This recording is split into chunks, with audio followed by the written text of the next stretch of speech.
Good morning. Welcome to Ask the Experts, a daily series from 8:30 a.m. to 9 a.m. to help small businesses. Ask any questions in the comments or hashtag QBait on Twitter. If you need any more advice, join the official QuickBooks SMB community group on Facebook. Accountants and business experts are on hand 24/7. QuickBooks also have a dedicated COVID-19 information site. Just go to QuickBooks website, scroll down a little bit, and click on the big Learn More button under the header Support for You and Your Business During COVID-19. So my name's Freddie. I'm the owner of Stag Coffee in both Ashford and Canterbury. We're a family-run business. We opened up Ashford in April 2016, and we opened Canterbury in March last year. Unfortunately, the birthday we were closed for it, as is the way with the whole COVID-19 situation. So as I say, we're a family business. It's myself, my wife Serena is also involved behind the scenes. I have my grandfather, who Nazim, who sort of helps with the accounts. My father Mark, who again sort of helps with the accounts and just another opinion on business, another pair of eyes. My aunt Charlotte's helping at the moment, processing orders for our new developed business, which I'll talk about. And my sister Zarina as well is also helping out. So we're very much a family business. But I'm here to talk to you today about what we've done to sort of adapt to these COVID-19 times, and just give a little bit of talk about my experiences. Stag Coffee, we're a coffee shop normally. We started off making sandwiches and selling coffee. We became a restaurant. We do events.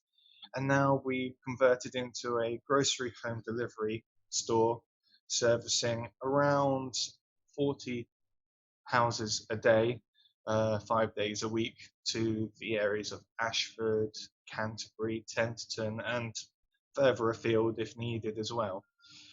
It's been an exciting journey. We've enjoyed it. Plenty of different stresses, but it's been fun. We attempted to keep the Canterbury site open as well for a bit, but quickly discovered the workload involved was too much. So we decided to close Canterbury and furlough the staff there. But Ashford has managed to keep most staff employed. We have furloughed a few staff members, some out of their sort of preferred choice. And some just because, although we are still operating, it is a different level of operating, not quite as busy as it was as a coffee shop. We've had, as a grocery store, we've decided to sort of support the local communities. We wanted to make sure we're supporting Kentish businesses. So a lot of our produce comes from local suppliers. Like our eggs come from the Woodlands egg farm in Charlton. We get milk from Plurridon Manor Farm and also from Polesworth. We've got our apple juices coming from Barsley Apples, and our fresh apples come from their farm as well. We use a supplier called Curd and Cure, which is like a curator of the best of Kent, and we use them a lot as well, which I think were in some of the pictures in the slides before the video started. But we get like Captain Cookies, we've got King Cot Dairy for their blue cheese and other local cheeses. We Captain Cookies is a sort of a local crackers and cookie business. So we're trying to make sure we're supporting other sort of small local producers, and it's been going really well so far. When we first converted into a grocery shop, we were processing all the orders through Facebook Messenger, which quickly became too much to handle. But fortunately, Paul and Jonathan from Warp Design, they stepped up and offered to create a ordering website, and it's made things so much better.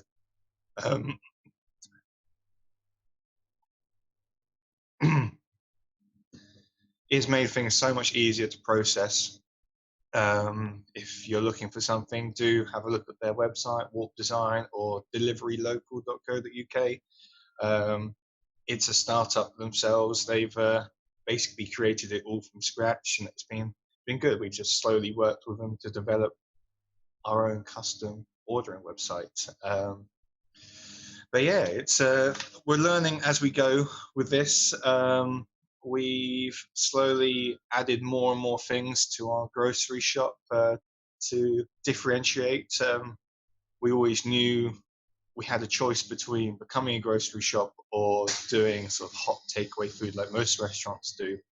But we decided home essentials would probably be a more long-term thing people would be needing. Looking at the way sort of Italy and other places have their lockdown in place for, it was a good bet we'd have a similar length lockdown.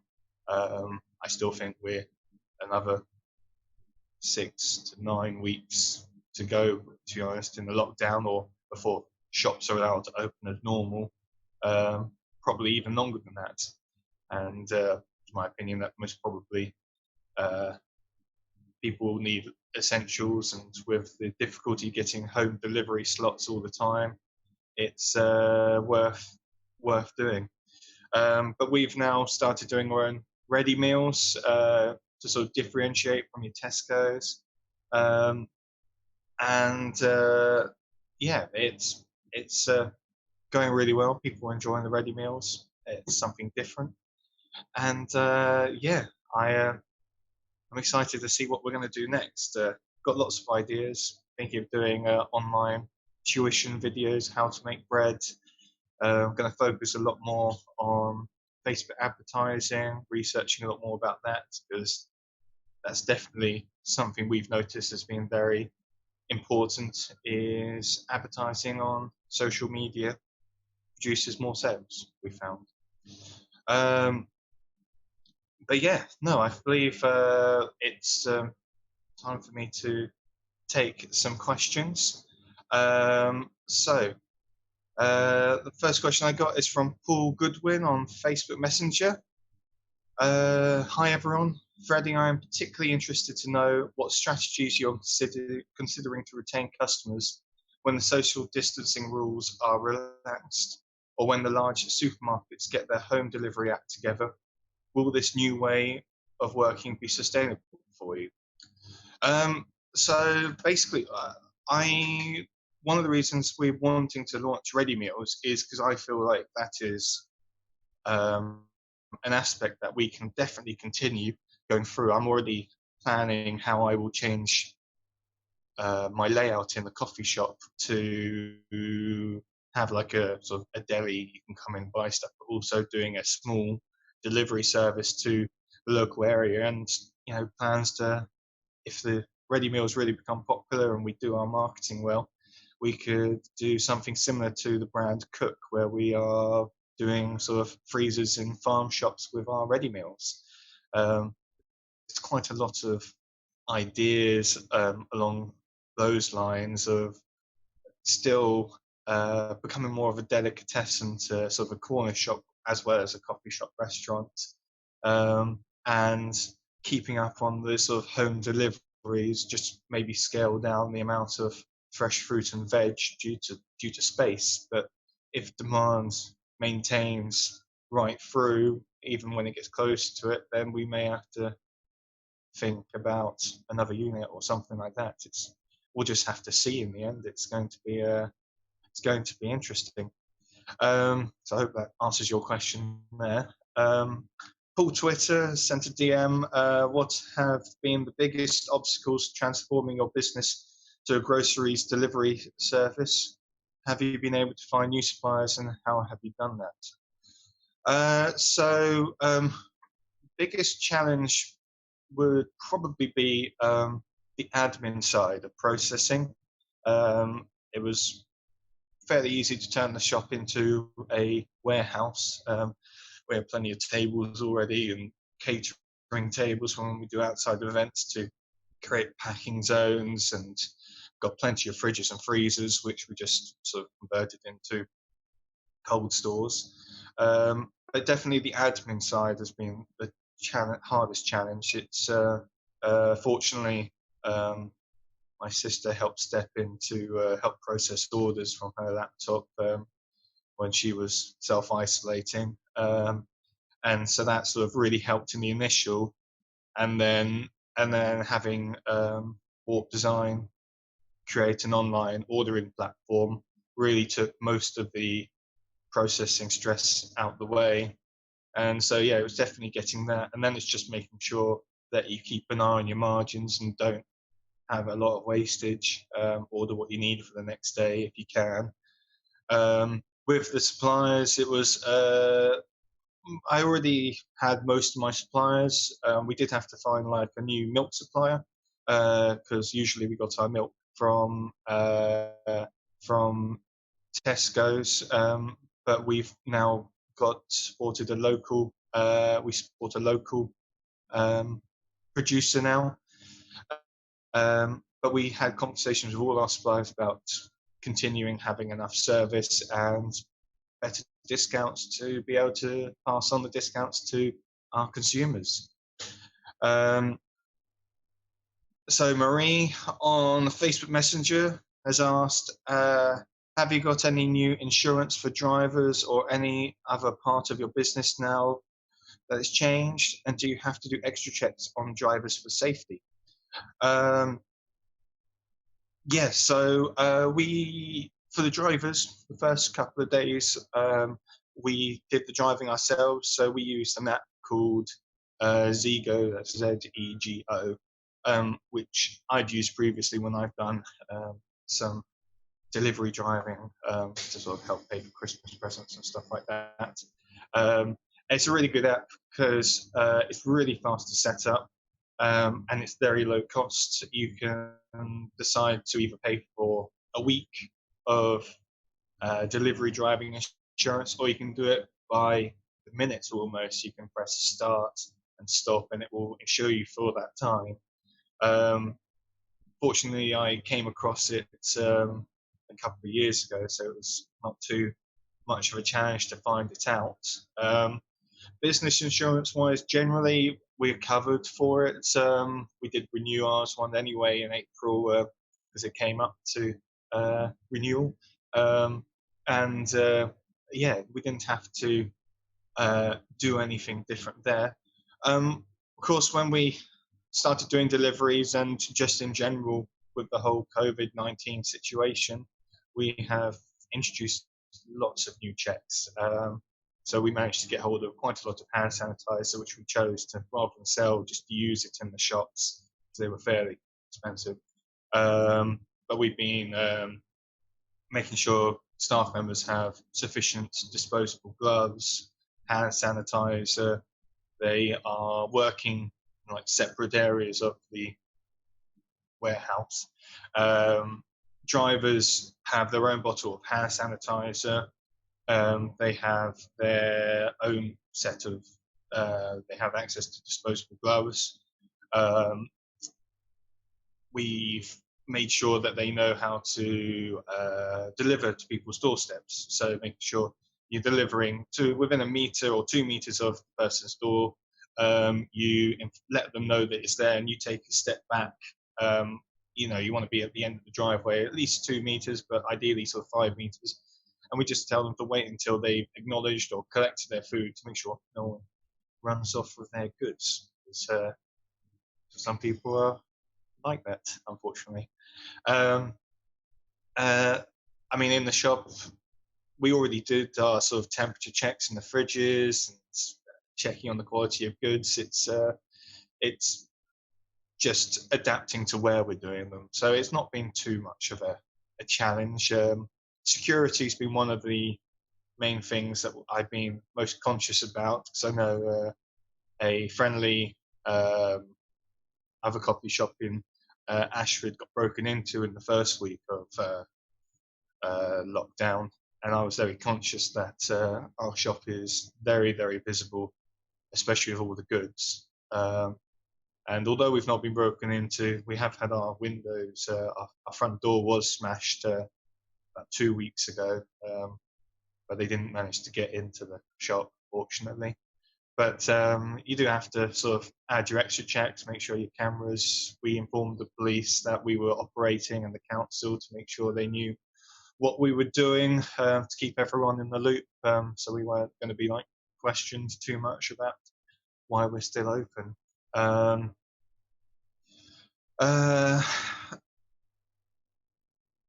Another question is, she says, what a great idea. I'm happy for you. Thank you. As a family business, have you needed to hire more staff to manage the demand? So we've hired drivers instead now. So that should answer the other question again.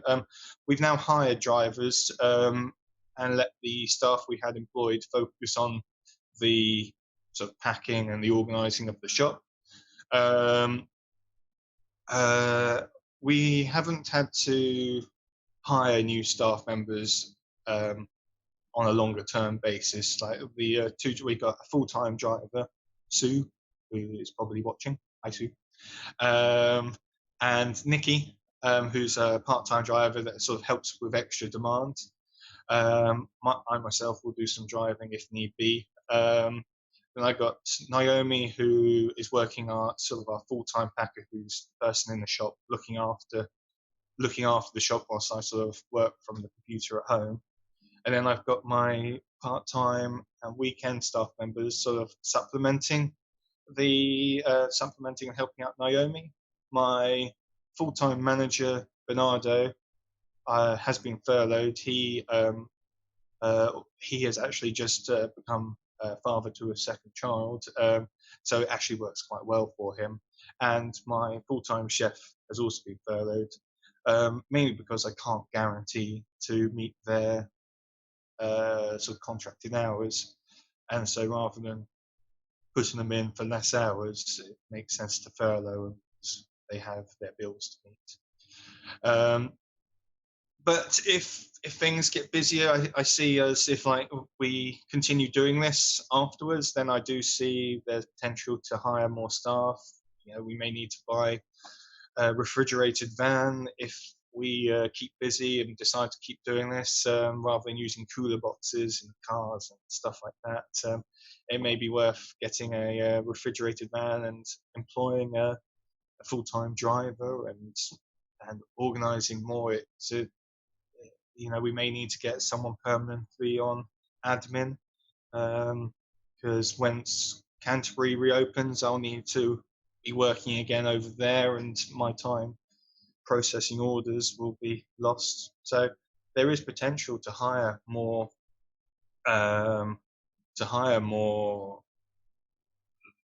staff, but we'll just have to see. Really, we'll just have to see. It's all unknown at the moment. Ericsson asks, what would you say your best moment so far has been since pivoting away from running your business to delivering food? It's definitely been spending time at home with the family a lot. I've enjoyed working at home. 4 years of running a coffee shop is pretty much sort of 60, 70 plus hours a week in the coffee shop, and your one day off a week is still sort of doing admin stuff in the background. So I know my wife and my little boy are both very happy to have me at home. It means we go out for our sort of hourly exercise walk, and I can still sort of work from the phone if need be, or I can just leave it and go back to sort of just catch up with the work I leave behind. So it's quite nice doing that. And we close 2 days a week as well. So there's one day where we won't process orders at all. We'll just let them build up, and then we'll get on with them. But then saying that, I've also really enjoyed sort of different pace. I've enjoyed the ready meals, cooking the ready meals. They've been something I've wanted to do for ages was to launch our own sort of ready meal range. And so having the opportunity and the time to do that has been a lot of fun, and having the sort of comments and feedback for it has been really nice. And I feel like the staff are enjoying it as well. It's a different change. Some of the staff have been with us for a very long time, and they've always enjoyed making coffee, and they miss making coffee because my coffee machine broke, unfortunately, like a couple of days into the lockdown. And so we are now a coffee shop with no coffee machine, which hopefully will get sorted out soon. Need to organise that before the lockdown ends. But yeah, it's been, there's lots of things to have enjoyed about it. But I have to say, definitely working from home and the launching of the ready meals and sort of the community positivity about all of it all. It's been really good. It's been really good.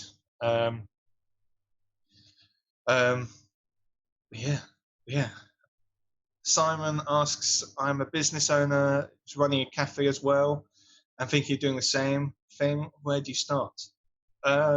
Start with a conversation with your suppliers. Certain, you need to make sure they can still provide what you need, and on the days you need. Definitely every day you're planning on delivering, you need to be able to get fresh supplies in, and you need them to come in when you want them to come in. It's no good for them to deliver in the afternoon when you're trying to do deliveries during the day. So our deliveries come at 6 in the morning through to about sort of 8 in the morning, which gives us time to get in, pack stuff up and get out quickly.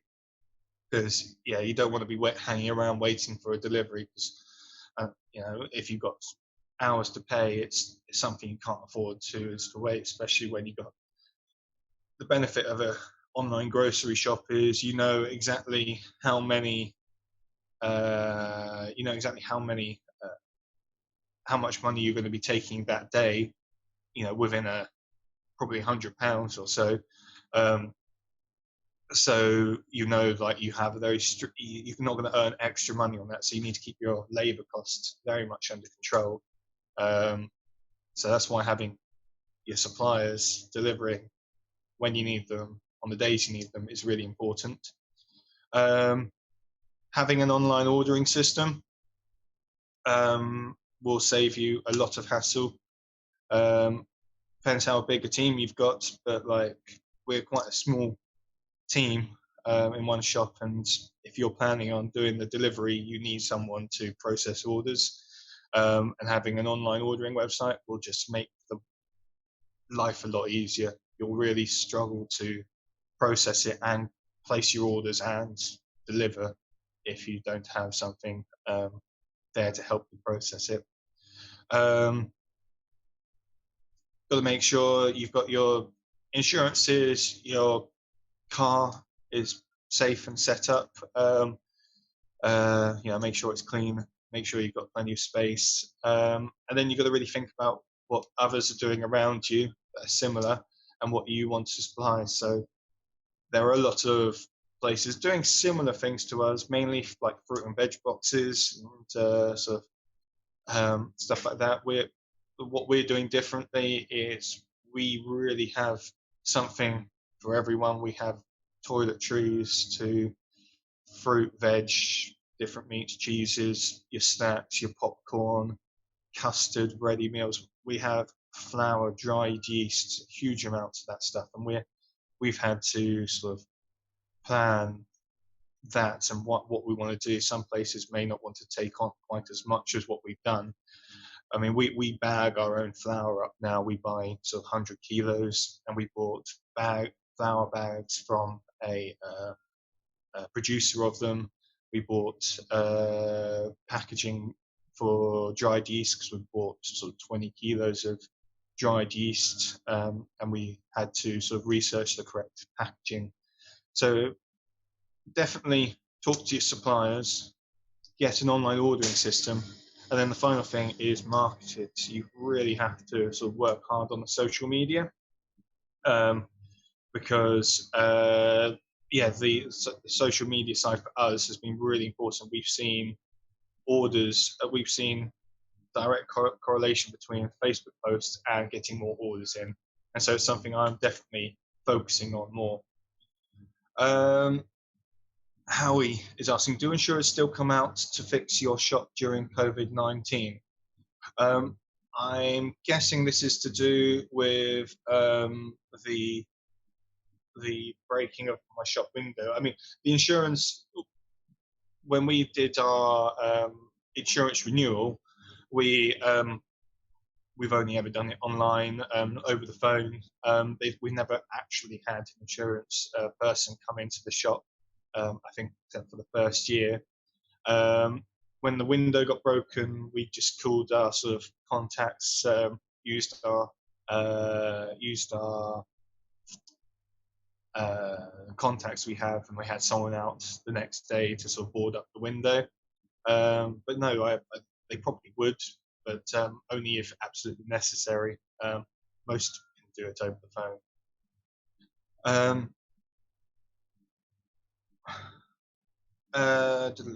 Looking at questions. Hi Freddie, amazing work with you with how you pivoted your business as an accountant. I have clients trying to do the same. Any hidden costs that surprised you? Any tips for keeping on top of bookkeeping?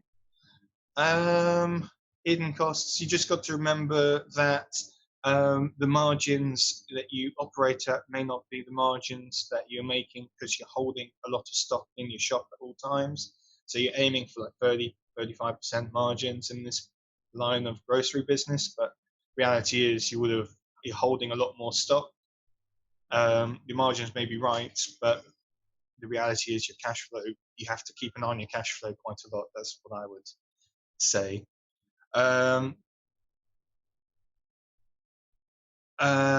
So let's see. Lily, last question from Lily is, are you thinking of continuing delivering food after this pandemic is over and life goes back to normal, to the new normal? I'd like to. Yes, I definitely think so. If the demand is there, we will keep doing this, especially on the ready meals, and maybe focusing completely on the local produce. That's what we'll be focusing on, I think, for certain.